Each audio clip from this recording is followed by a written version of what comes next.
In a startup ecosystem, entrepreneurs are constantly looking for ways to serve their customers better.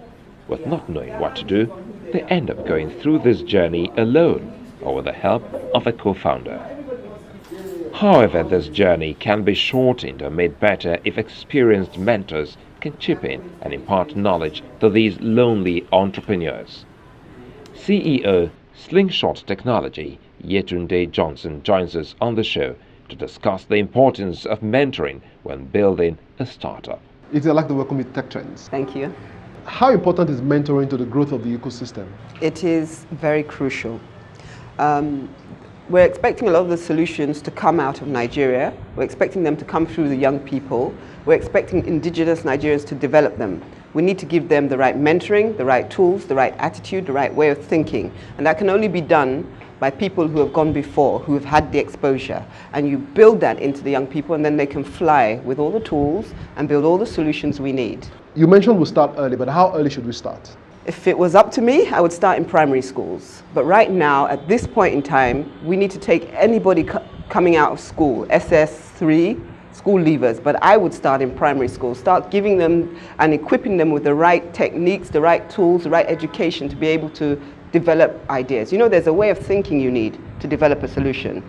And we need to build that in the young people very early. Yeah, I hear you, but we don't have a culture of internship here. So how do we deal with that? I think we need to develop a culture of internship. We need to develop the attitude that the young human resources that are available, that are not necessarily coming out of school fully equipped to be drawn into the employment market, to be drawn into companies, need to undergo internships whereby they develop these skills so that they're useful not only to themselves, but to the companies, the economic community, the local ecosystem.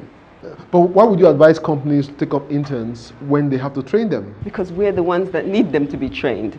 And we don't want to continually be buying in at a higher rate most times, skills from outside. And if we don't develop the resources we have, what happens to those resources? They're idle.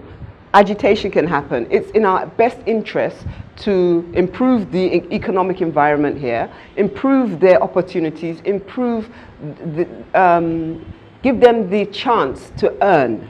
But don't you think we need a government policy to sort of compel companies to do this? I would love the government to be involved, but how long can we wait? Do you understand? That's my problem there. I mean, if I was saying the other day that locally in Lagos, if they could find a way of giving companies tax breaks as an incentive to take on an intern. I know it takes a lot of resources. Mentoring is very, very intensive. It does require a lot of commitment, and it does take a lot of time. But the end results are that you get young individuals that anybody can use throughout Nigeria. So if the local government, I'm talking about Lagos because we're in Lagos, if they could develop a system whereby me as a company, for every intern I take on, there's a tax break, I get a tax deduction, then that would be the simplest and quickest way to encourage companies. How long have you been in tech? Yes, God. Since I was born, maybe. So but why did you decide to come up with a system of mentoring young people? Because I found when I was a CTO for a law firm in Nigeria, one of the top, Alukwano Yibode, I did a lot of interviewing of young people.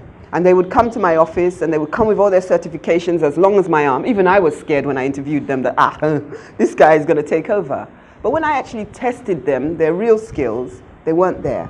And so I decided that the best way was to grow those skills. So throughout my time there, all this IT staff there came to me and I used to say to them, are you ready to intern with us for nothing? And anyone I saw that spark in, I saw that passion in, I took on board. And I find that when you build skills, appropriate skills that you need, they are invaluable, not just to the person, but to the company. But do you think it's a sustainable system? Yes, if the incentives are put in place to encourage it. Each intern, if they show their worth, they end up with a good job.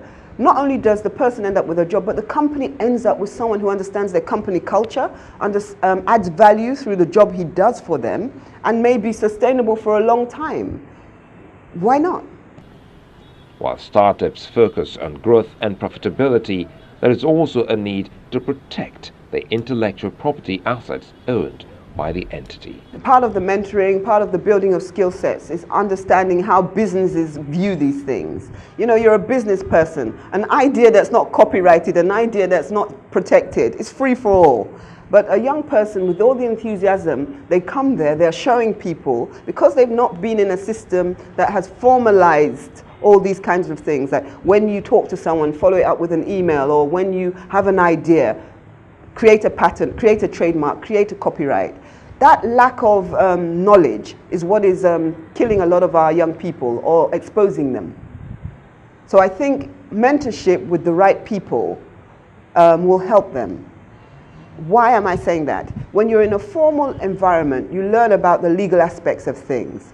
You get exposed to so many processes, procedures and things that help you when you step out of that company to start your own thing, to put those things in place.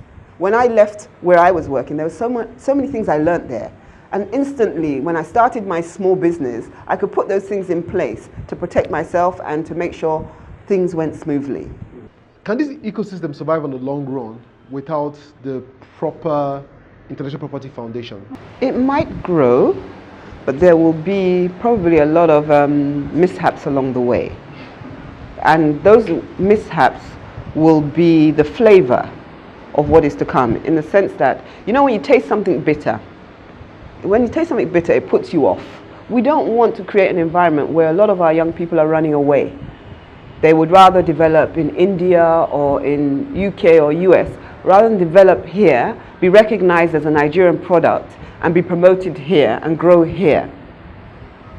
There are a lot of people who are looking inward to Nigeria because there's a lot of potential here. But we don't want our young people from bad experiences with ideas being stolen to run away. So it's a good time for them to be educated on intellectual property, and that's where the tech world and the legal world need to start talking. Yeah, but it's interesting, but a lawyer who doesn't understand how the app and the ecosystem functions, how would the lawyer help protect the startup? That's where the meeting of minds is. A lawyer understands intellectual property. A lawyer understands what it is to create a trademark and what are the components to creating a trademark. So if they're sitting down with a technologist to try and understand what a technologist does, what is an app? What part of the app is able to be trademarked or is able to attract an intellectual property? It is when the two sides start to talk that we will be able to find the best solutions for people building apps in Nigeria. We can't just say it's a patent, we can't just say it's a trademark, we can't just say it's a copyright. The two of them need to talk so that we find the best fit for people developing apps here. And if we don't talk, we don't protect them in any way it's worth. Finally, are you happy with the number of female tech startups in the ecosystem today? That's a definite no now. There's a definite no.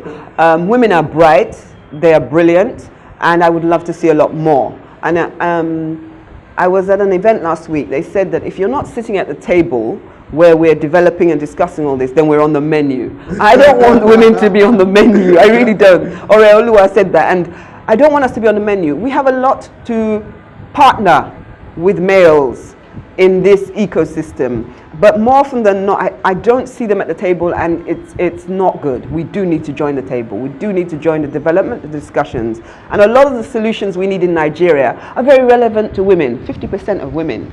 I want to thank you for being on Tech Trends today. Thank you, it's my pleasure. Thank you very much.